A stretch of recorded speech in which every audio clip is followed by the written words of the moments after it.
About all of this, Marcel Lettre, former Undersecretary of Defense for Intelligence under President Obama, Jeremy Bash, former Chief of Staff at the CIA and Department of Defense and an MSNBC national security analyst. Michael Allen was with the George W. Bush White House for 7 years in several national security policy and legislative roles. So, Marcel, let me start with you, because the New York Times editorial board wrote this: Comey was fired because he was leading an active investigation that could bring down a president. What do you make of the administration's explanation that Comey was just no longer effective? Well, we don't know yet the president's true motivations for the firing. I mean, we know the case that's been made publicly, but I hope that in the coming days the president will be asked directly about that so that he can put those comments and those views on the record. But I do think there are some impressions that have been left with key parts of the public that, from a national security perspective, give me great concern. First is the chilling effect potentially on intelligence agents and FBI agents who now have to think about doing their jobs. Secondly is internationally, there has been an impression left of institutions in the United States melting down. And thirdly, there is now a lack of confidence in the American public about whether we can have a fair and impartial, independent investigation of what is a serious Russian national security threat to the United States.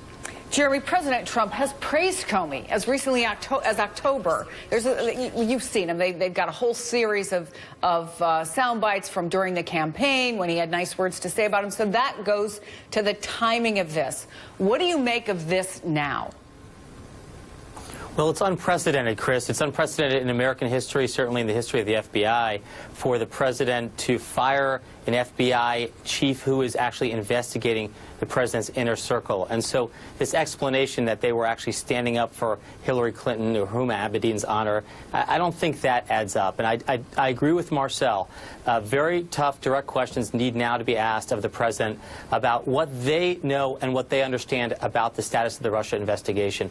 We learned in Sally Yates' testimony on Monday that the White House was briefed, that Mike Flynn was interviewed by the FBI. That put the White House on notice that there was a criminal investigation, a counterintelligence investigation focused on the president's inner circle. This is a very troubling development. So Democrats are calling the firing Nixonian, but I guess to the point, Michael, that Pete was making, does this in some ways just basically guarantee almost a special prosecutor? Does it guarantee that this doesn't go off the front pages, but in fact may have the exact opposite effect of what the White House may have intended? Yeah, I think that's definitely the case here. Listen, I think that the Obama administration and the Obama DOJ had a hard time dealing with Comey. Comey made it clear that he was sort of a lone ranger out there. I think when you read the letter from the Deputy Attorney General, this is DOJ trying to reassert authority over the FBI. However, if it's just a pretext for trying to quash the Russia investigation, I think they will be sadly disappointed. There are three things I think I would want to call to people's attention about this. One is that the FBI, there are no shrinking violets. All three of us here have worked on the House Intelligence Committee. We've seen the counterintelligence investigators and spoken with them. They are tough. They are not demoralized, nor are they going away. Second, as you said, this announcement, as shocking as it was, has re-energized the Congress in their oversight role.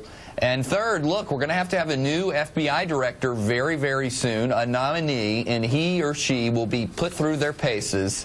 They will have to give up a pound of flesh and commitments about their seriousness and their independence and how they will not interfere with a particular investigation, a counterintelligence investigation against the president. So, you know, I do think... Well, does it raise the question then, Jeremy, who would want this job at this point in time? I mean, you are going to have to find somebody. If you're the president of the United States, if you're people who are surrounding him who have any sense of either politics or the way a democracy should work, they've got to find somebody beyond reproach who's going to want to wade into this mess. They do, actually, and all kidding aside, a guy like Michael Allen or Marcel Lettre, who you have up with you today, are the kinds of people who you'd want above reproach. Okay, so if you're going to say that, would either of you guys take this job if offered it? Well, and let me just add one more thing, which is another guy you I don't ought to see look them at is a nodding guy yes. like Okay, go ahead. Mike Leiter ran the National Counterterrorism Center. He's a former federal prosecutor. Served under both Bush and Obama. He ran a large federal agency. He understands the Bureau's mission in counterterrorism and in counterintelligence and in national security in addition to its law enforcement mission. You know, a guy like that who has credibility on both sides of the aisle, I think is somebody they're going to need now to run this very indispensable department and agency. You know, more than a couple of people who are looking at how did this all happen have gone to the letter, the actual firing letter, and said that the second paragraph they saw as actually bizarre. I mean, that's the part where he thanks Comey, I think, for 3 times telling him he was not the subject of an investigation in a letter in which he's firing him. Here's Democratic Senator Tim Kaine's take on that on Morning Joe. The letter that President Trump wrote had a tell in it, like a bad poker player whose facial expression tells you what they're worried about. When he says this in this quick letter, we're letting you go. But thanks for telling me 3 times that I wasn't subject of an investigation about my Russian ties. That shows a deeply insecure president who is